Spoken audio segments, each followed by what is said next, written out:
Zimbabweans in South Africa on exemption permits safe for now after Concord rules in their favor.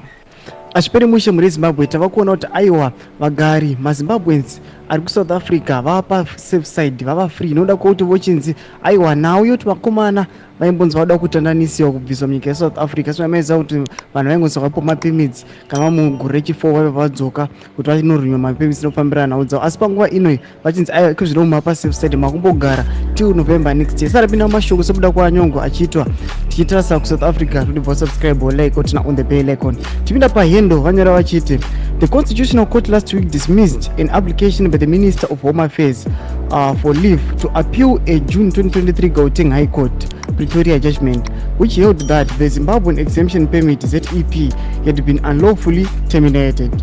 The Helen Foundation said the June 2023 judgment was unequivocal in holding that the minister is obliged to follow a fair constitution process, which duly considers the rights of those affected by terminating the ZEP before being lawfully allowed to do so.